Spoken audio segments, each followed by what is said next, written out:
Damos gracias, Señor. Gracias por tu sacrificio, Dios. Realmente es una oración para todos nosotros. La primera parte de esta canción. Que tengamos un entendimiento puro, un entendimiento verdadero de la cruz. Amado Dios, necesitamos cada día esa revelación del Evangelio en nuestro corazón. Cada día recordar que tú moriste por nuestros pecados. Cada día recordar y vivir con la cruz en el centro de nuestra vida. Y que ese entendimiento y esa noción, Dios, crezcan y vayan en aumento, porque todos los días necesitamos mirar a la cruz y recordar. Mirar a la cruz y agradecer. Mirar a la cruz y tener fe y esperanza para el mañana. Mirar esa promesa, Dios, que hiciste y que la cumplirás. Gracias, Padre Santo. Vamos a tomar nuestro asiento. Un mensaje más corto de lo habitual. Acompáñame a Romanos 3:23 al 26, por favor. Este pasaje es conocido como el centro del Evangelio. Martín Lutero lo llamó el punto principal y el lugar central, no solamente de Romanos, sino de toda la Escritura. Y dice Romanos 3:23, por cuanto todos pecaron y no alcanzan la gloria de Dios, todos son justificados gratuitamente por su gracia, por medio de la redención que es en Cristo Jesús, a quien Dios exhibió públicamente como propiciación por su sangre a través de la fe, como demostración de su justicia, porque en su tolerancia Dios pasó por alto los pecados cometidos anteriormente para demostrar en este tiempo su justicia, a fin de que Él sea justo y sea el que justifica al que tiene fe en Jesús. Padre, te pedimos que a través de este mensaje podamos encontrar el cumplimiento de esta oración y que este entendimiento de la cruz venga a través, Dios, de un entendimiento puro del Evangelio y desentrañar, Dios, en este hermoso pasaje todo lo que tú has puesto aquí para que nosotros recordemos y vivamos el resto de nuestra vida, Dios. Amén. ¿Alguien tiene calor? No, sí. Si quieren, prendan un aire bajito, sin agua, y luego vamos viendo, ¿no? La Biblia, dice C.J. Mahaney, nos dice, esta vez que había más manos de este lado, la Biblia nos dice que mientras hay muchos llamados diferentes y muchas posibles esferas de servicio en el reino de Dios, una verdad trascendente debe definir nuestra vida y una simple verdad debe motivar nuestro trabajo e influir en cada lugar, influir en todo lugar en que nos encontremos. La verdad de la cruz contenida en la frase Cristo murió por nuestros pecados. En este texto de Romanos 3:23 al 26 quiero ir señalando rápidamente algunas palabras clave que son verdaderamente lo que encierra el Evangelio en Romanos 3:23 al 26. Y vamos en la primera de ellas. Romanos 3:23 dice, por cuanto todos pecaron y no alcanzan la gloria de Dios. La primera palabra que quiero resaltar en este texto es la palabra precisamente pecado. Pablo está mandando un mensaje consistente desde el capítulo 1 hasta este momento en la carta de los Romanos. Todos hemos pecado, sin distinción. Y Pablo nos está diciendo que hemos transgredido la ley de Dios, porque ese es el entendimiento de la palabra pecado. Y el haber transgredido la ley de Dios nos destituye inmediatamente de la posibilidad de alcanzar la gloria de Dios. ¿Y cuál es la gloria de Dios? Alcanzar los requerimientos de un Dios perfectamente santo. Vivimos en una época en donde lo peor que le puedes decir a alguien es que está mal. Lo más malo que le puedes decir a alguien es: estás equivocado, no es así. Y uno de los impactos de esta forma de ver la vida es que tenemos ahora cada quien un entendimiento de lo que es bueno y de lo que es malo y una percepción de esto. Y finalmente todos interpretamos a la luz de nuestros propios estándares qué es bueno y qué es malo. Sin embargo, Pablo está presentando aquí la naturaleza de nuestro quebrantamiento. Y gracias, Luis. Y la naturaleza de nuestro quebrantamiento tiene dos dimensiones. Una horizontal, donde sabemos que cada vez que hacemos, normalmente cada vez que pecamos, estamos lastimando directa o indirectamente a alguien. Las personas, nuestra familia, la sociedad resiente en mayor o menor medida los efectos de nuestro pecado. Cada decisión que nosotros tomamos se refleja luego inmediatamente en el mundo en donde estamos ahorita. Pero eso no es toda la historia. Esa no es toda la dimensión. De hecho, la dimensión más importante a la que Pablo se está refiriendo es la dimensión vertical. La naturaleza del quebrantamiento del pecado gira principalmente en torno al carácter de Dios. Y lo que se desata es la ira de Dios desde el cielo. Y esto no pasa por alto el hecho de que al mismo tiempo nosotros, siendo pecadores, podamos al mismo tiempo también ser víctimas de algún pecado de alguien más y podamos en nuestra propia carne también resentir los efectos de alguna transgresión. Pablo no se está refiriendo únicamente al hecho de que en nuestras transgresiones nosotros podemos lastimar a otros. Porque si fuese así únicamente, en sentido horizontal, creo que lo único que bastaría al hombre sería una transformación social. Es decir, si los efectos de nuestro pecado se entendieran solamente hacia las personas que amamos o que nos rodean, todo lo que necesitaríamos sería de alguna forma una transformación social y ya. Mostrar nuestra mejor cara al mundo, mostrar la mejor versión de nosotros mismos al mundo y eso nos bastaría. Sin embargo, hay la dimensión vertical y nuestra ofensa. La ofensa de nuestra existencia no regenerada es una ofensa contra un Dios infinito.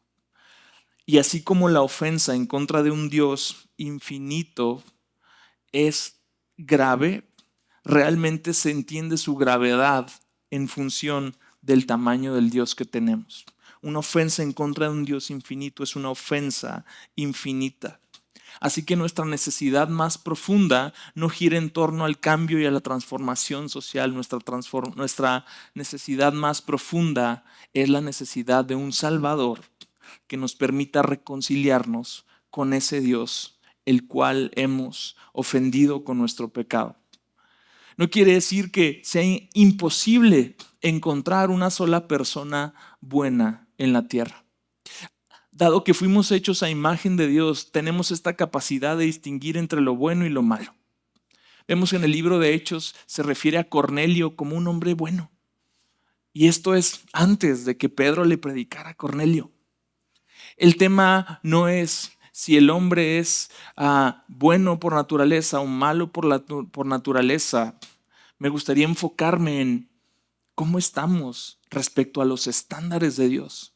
¿Seríamos capaces de en todo momento agradarlo con cada acción, con cada pensamiento, con cada sentimiento? Porque ese es el estándar, la perfección absoluta. Es de locos pensar entonces que nosotros seríamos capaces de llenar ese estándar únicamente presentando nuestra mejor versión al mundo. No hay ofensa pequeña delante de un Dios santo.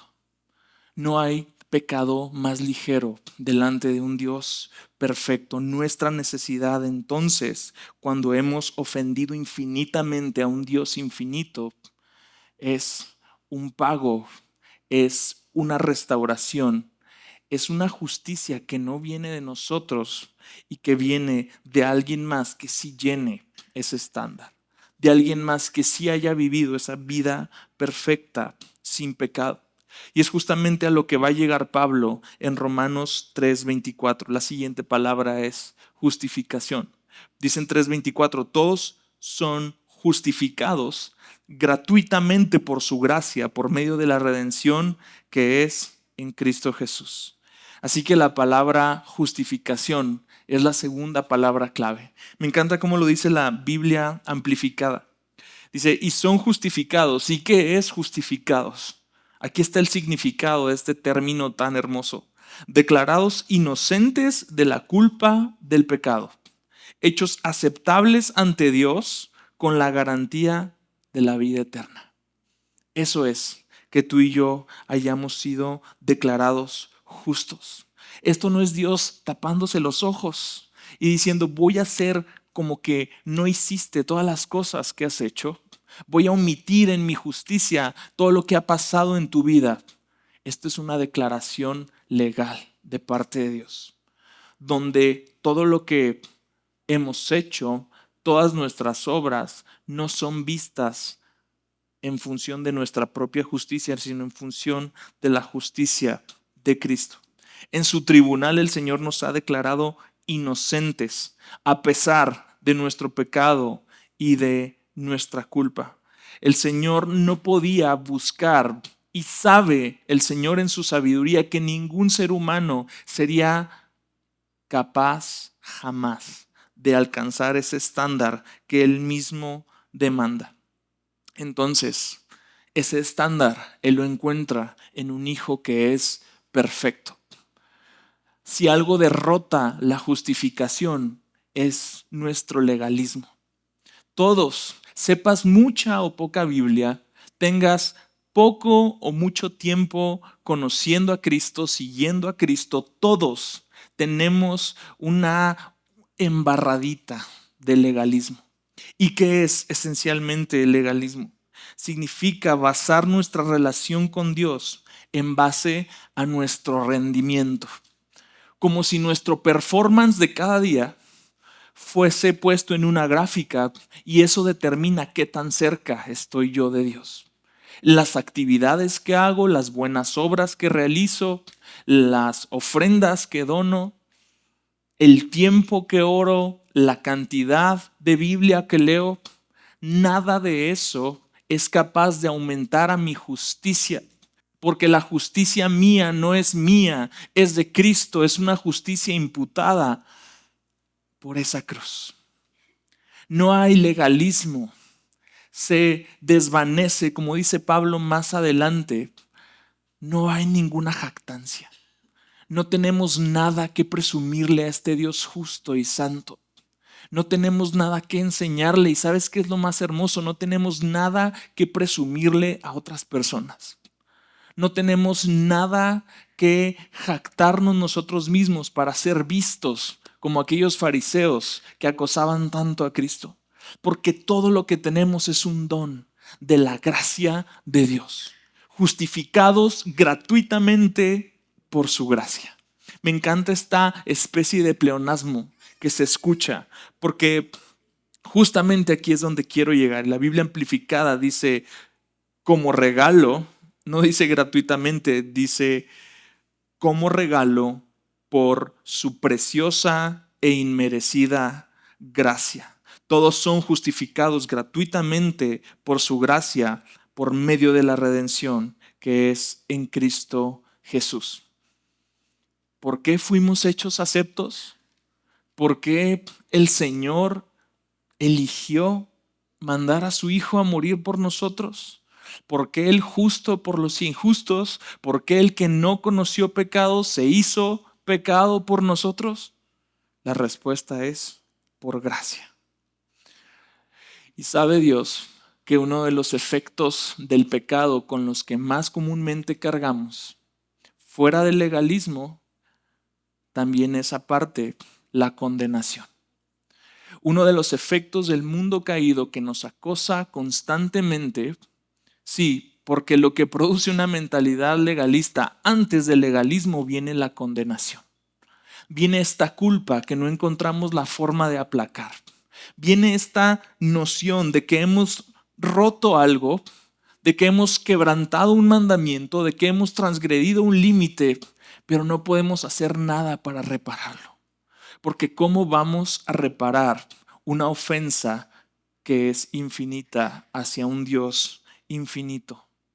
Entonces nos acordamos de su gracia.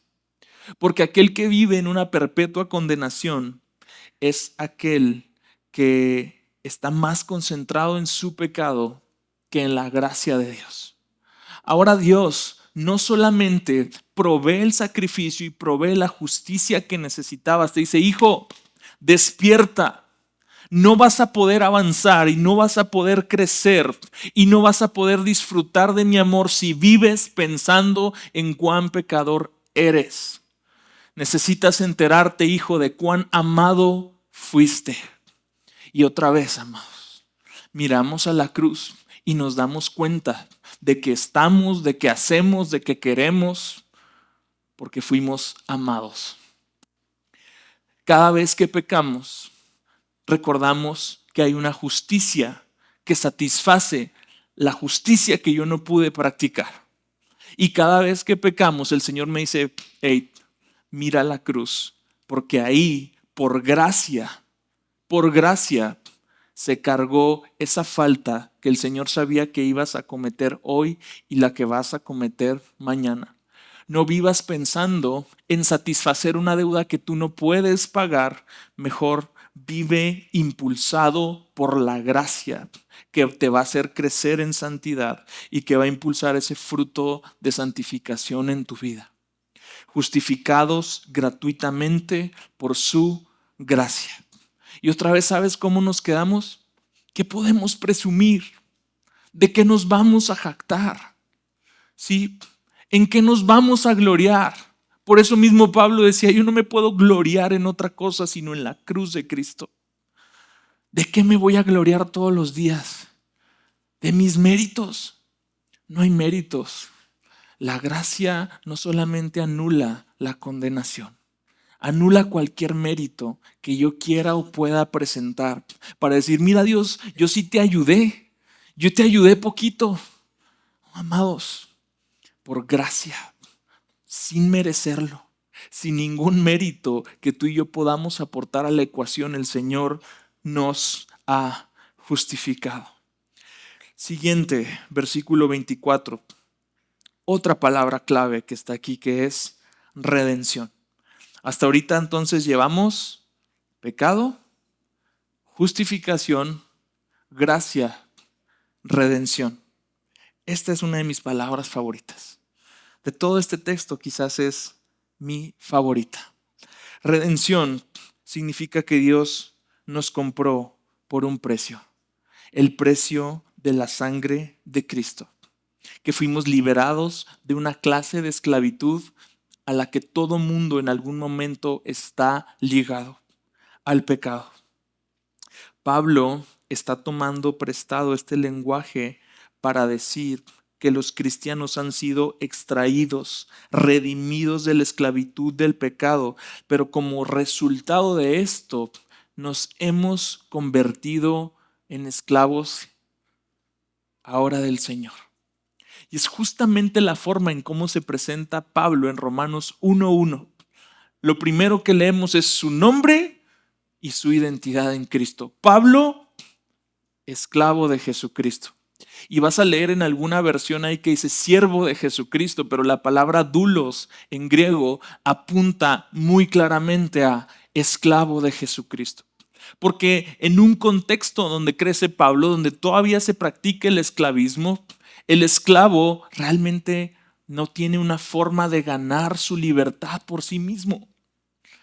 El esclavo no deja de ser esclavo al menos que alguien compre para sí su libertad. Y el dilema de nuestra vida para encontrar la, entre comillas, ansiada libertad, es que vamos a terminar sirviendo a un amo severo como el pecado, o vamos a aceptar por la fe la redención que hemos sido desesclavizados del pecado para servir a un amo bueno. Y yo quisiera ver qué amo da la vida por su esclavo. Yo quisiera ver qué amo paga no un precio en moneda, sino un precio en sangre por su esclavo. ¿Sabes? Somos justificados gratuitamente por la gracia mediante la redención que es en Cristo Jesús, dice Pablo. Y esto significa que tú y yo, antes de haber recibido los beneficios de la cruz, no podíamos salvarnos a nosotros mismos. Así como alguien paga el precio para liberar a un esclavo, el Señor pagó el precio para liberarnos, para liberar nuevamente a este nuevo pueblo escogido de la esclavitud a nuestros deseos. Ya no soy esclavo de mí mismo. Mi realidad ahora en Cristo es que lo que antes me aplastaba, que luego me condenaba, que luego me llevaba al temor y que luego me seguía y seguía aplastando, ese algo del cual tú y yo nos hemos sentido tan ligados y al mismo tiempo tan miserables por estar ligados a ello, no supone tener una autoridad sobre nosotros. Dice Romanos 6:14 que no estamos siendo esclavizados al pecado. El pecado no se enseñorea sobre nosotros. No se convierte en mi amo porque estoy bajo la gracia de Dios. Esta redención significa que el Señor ha pagado el precio para que tú y yo seamos liberados de esa esclavitud. Y amados, cada vez que me siento esclavo de mí mismo, cada vez que me siento esclavo del pecado que yo mismo produzco, cada vez que me siento esclavo del sistema, yo necesito otra vez mirar a la cruz y darme cuenta que ya no soy esclavo del temor, que ya no soy esclavo de ninguna atadura. No hay ninguna atadura, valga la redundancia, que nos ate, que nos esclavice. Tus cadenas fueron rotas y ahora eres un siervo sin cadenas que sirve por amor, porque ha encontrado la vida eterna en este nuevo amo bueno que es el Señor Jesucristo. Versículo 25 nos da la palabra más compleja de todas las que vamos a ver a continuación. A quien Dios exhibió públicamente como propiciación. Si tu Biblia dice expiación, creo que no está utilizando el término más correcto para describir esencialmente lo que pasó en la cruz. A quien Dios exhibió públicamente como propiciación por su sangre a través de la fe, como demostración de su justicia, porque en su tolerancia Dios pasó por alto los pecados cometidos anteriormente. Y esto necesito barajarlo despacio. Dios lo exhibió públicamente, enfrente de todos. Dios exhibió su justicia. ¿Sabes qué me molesta un poco de las narrativas contemporáneas acerca de la crucifixión? El ver a Cristo como una víctima. El ver a Cristo como un mártir y sentir esta tóxica compasión, decir, ay, pobrecito, ¿por qué lo crucificaron? Y esta es una de las realidades más difíciles de digerir. Y a lo mejor te estoy ahorita desarmando un sentimentalismo que venías construyendo desde hace mucho tiempo, pero el mismo texto de Romanos dice, ¿quién puso a Cristo en la cruz?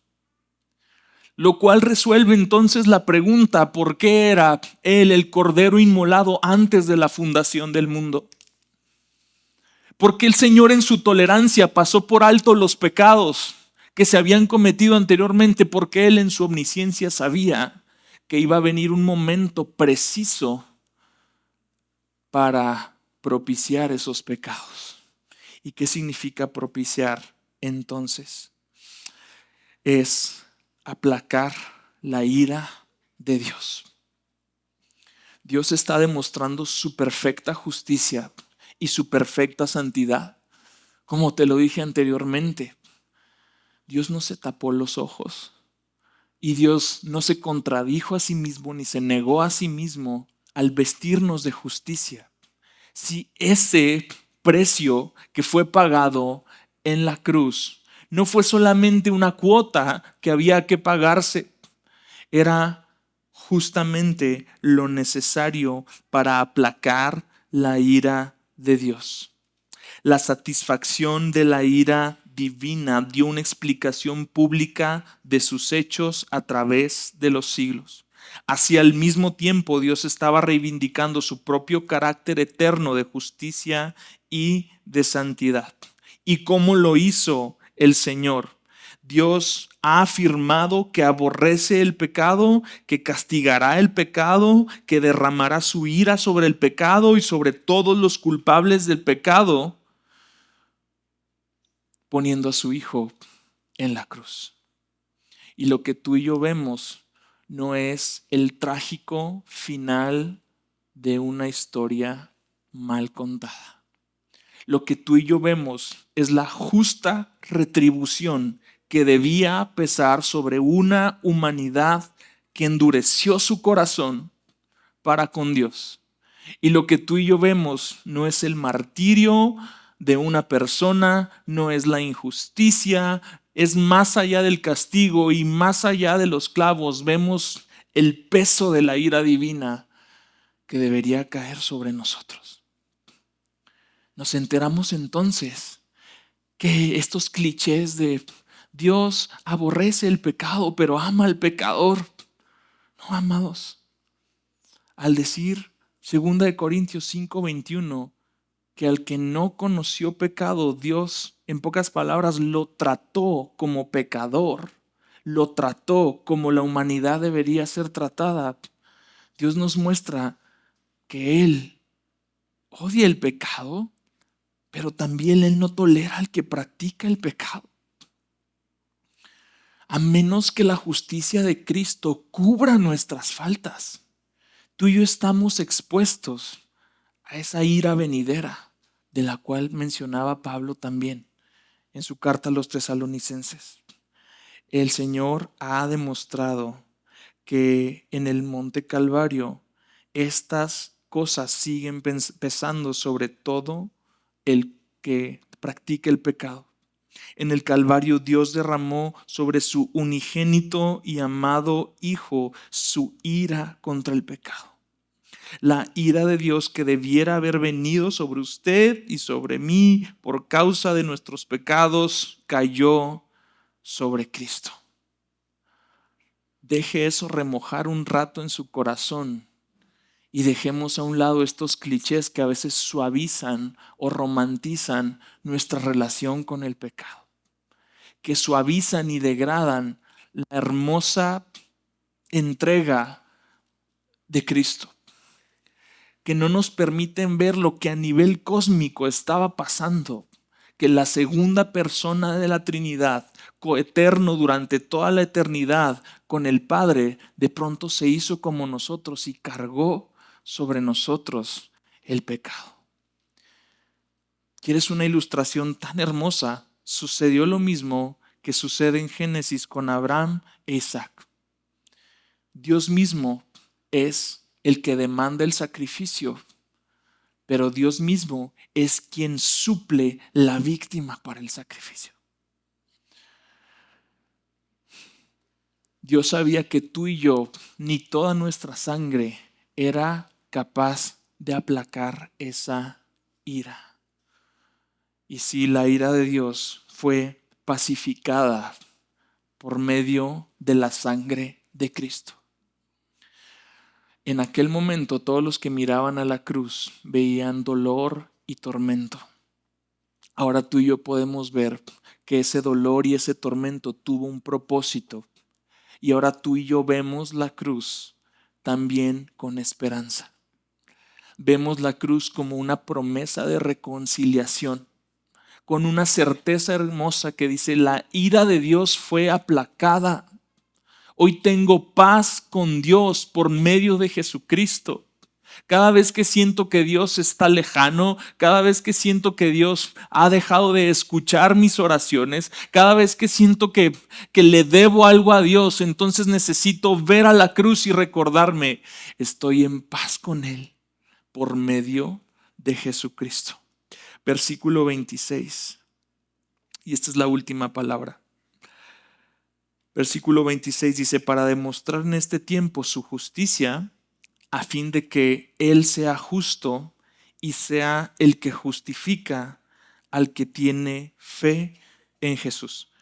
Si puedan pasar ya los chicos de la alabanza, para pasar a continuación con la Santa Cena. ¿Qué es fe? Creer en Jesús. Vivimos en un país demasiado creyente. Creemos en muchas cosas. En México la gente cree muy fácilmente. Entonces quiere decir que todos estamos justificados por la fe. Entonces quiere decir que nuestra facilidad para creer y esta especie de nobleza latina que nos hace como más creyentes ya nos pone en el lugar correcto con Dios. Definitivamente no. Fe significa confiar nuestra vida completamente en el Señor. Es una confianza manifestada en obras.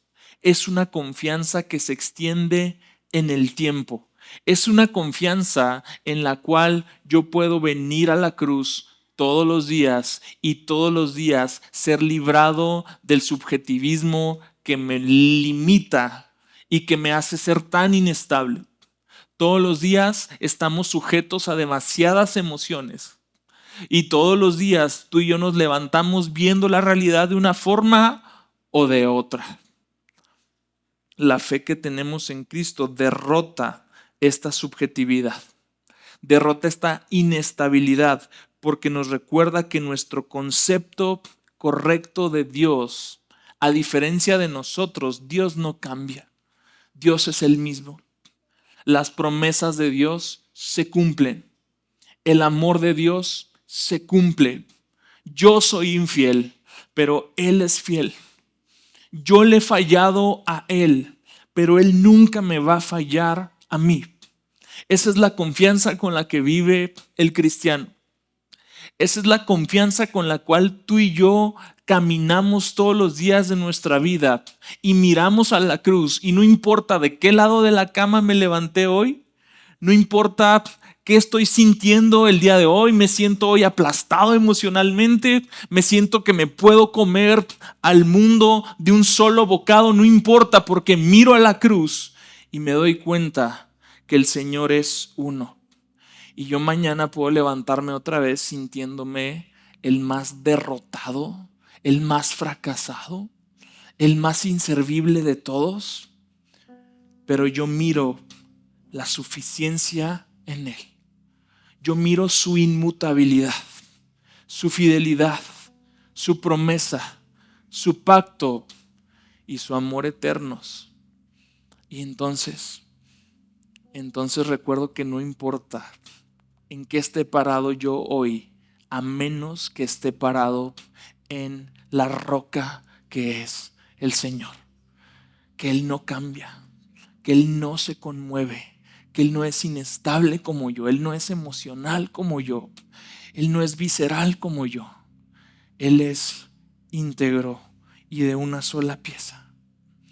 Así que todo lo que conocemos, agradecemos y amamos de Dios en la experiencia cristiana, tanto en esta vida como en la venidera, surge de la cruz. ¿Tenemos el don del Espíritu Santo? Lo aseguró Cristo en la cruz. ¿Disfrutamos de la comunión unos con otros? Lo aseguró Cristo en la cruz. ¿Recibimos consuelo en la vida y en la muerte? Lo consiguió Cristo en la cruz. Nos cuida Dios con fidelidad, providencia y gracia. Eso es gracias a la cruz de Cristo.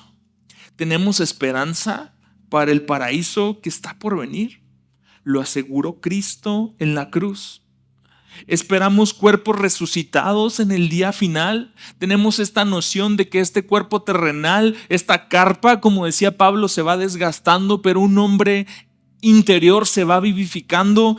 Esa confianza la aseguró Cristo en la cruz. Hay un cielo nuevo y una tierra nueva.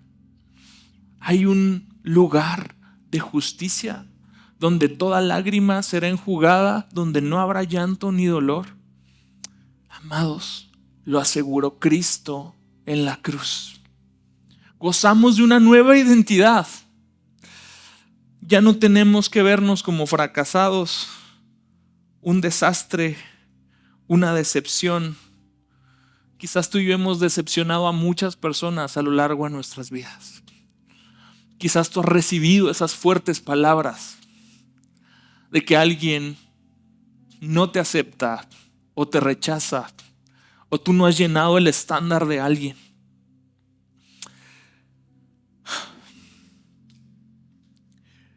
Gozamos de una nueva identidad, no como estos fracasados, sino como seres humanos profundamente amados, comprados por sangre, redimidos por Cristo, declarados justos por Dios mismo debido al hecho de que Dios mismo puso a su Hijo en la cruz. Y debido a ese hecho, recuerdo entonces que esta nueva identidad y no mis sentimientos o todas las palabras o todo el rechazo o toda la culpa o toda la inseguridad que alguien ha depositado en mi corazón, eso no define mi identidad. Mi identidad la aseguró Cristo en la cruz. Y este nuevo carácter me lo ha concedido a ti, a mí y a todos los que ponemos nuestra absoluta y total confianza en Él. Vamos a ponernos de pie. Gracias por su atención. Y vamos a tomar la Santa Cena en memoria de esto. Lucas, gracias, 22:14. Si me lo pueden poner en la pantalla, por favor.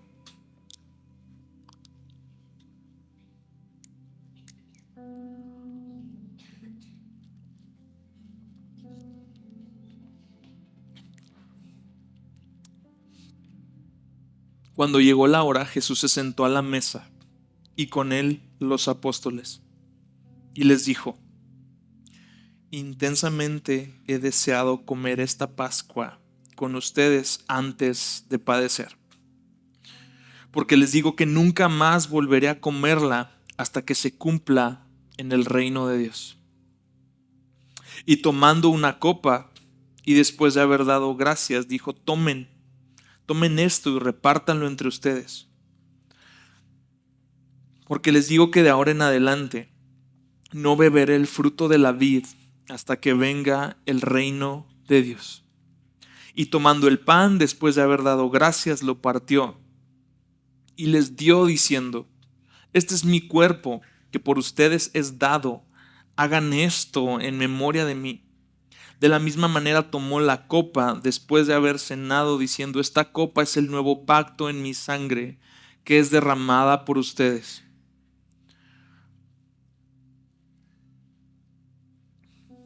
Pero vean, la mano del que me entrega está junto a mí en la mesa. Porque en verdad el Hijo del Hombre va según se ha determinado. Pero hay de aquel hombre por quien él es entregado. Entonces ellos comenzaron a discutir entre sí quién de ellos sería el que iba a hacer esto. Si algo nos vuelve otra vez al día de la crucifixión y hace patente en nosotros la huella de la cruz, el peso de la cruz y el significado de la cruz, así como sus beneficios, es la cena del Señor. Intensamente, dice el Señor, he deseado comer esta Pascua con ustedes.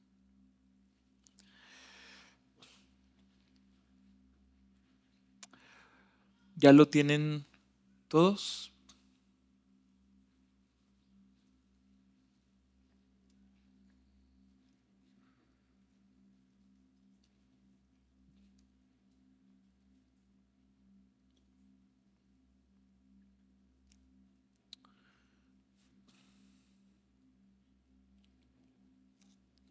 Vamos a tomar la galletita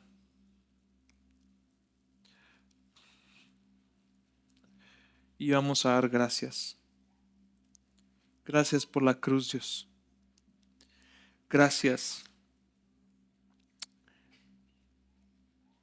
por ese favor no merecido. Gracias, Dios, porque en tu infinita misericordia sabías que en algún momento la humanidad estaba destinada a fallar. Porque desgraciadamente tú nos diste libertad y utilizamos esa libertad para apartarnos de ti. Y continuamente hasta el día de hoy utilizamos esa libertad para irnos cada vez más y más y más lejos. Pero esa cruz nos ha vuelto a la vida. Esa cruz nos ha reconciliado con el Padre. Y ya no estamos lejos. Y ya no estamos perdidos. Y ya no somos pródigos. Y ya no estamos otra vez en un estado de ira. Gracias, Dios. Gracias, Señor Jesús, por entregar tu vida. Gracias, Espíritu Santo, por resucitarlo de entre los muertos. Y tomando el pan, después de haber dado gracias, lo partió. Toma la galletita y trata de partirla con tus dedos, porque así fue partido el cuerpo del Señor. Y así como nuestros dientes van a triturar esta galleta, así fue el Señor molido por nuestros pecados y por nuestras rebeliones. Y ese fue el castigo que pasó por su cuerpo para que tú y yo hayamos sido reconciliados con el Señor. Toma la galleta, por favor.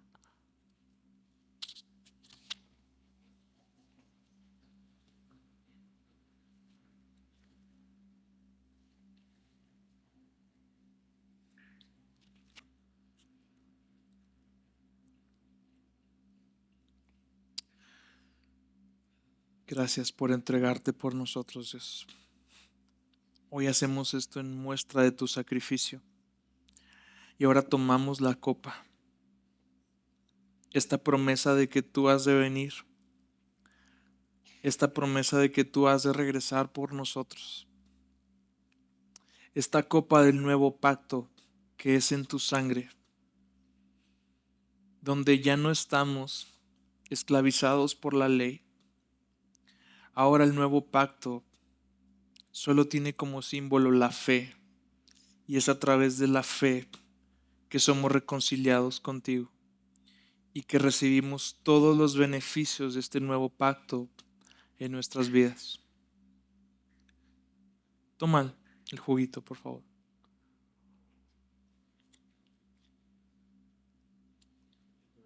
Esta copa es el nuevo pacto en mi sangre, que es derramada por ustedes. Gracias, Dios.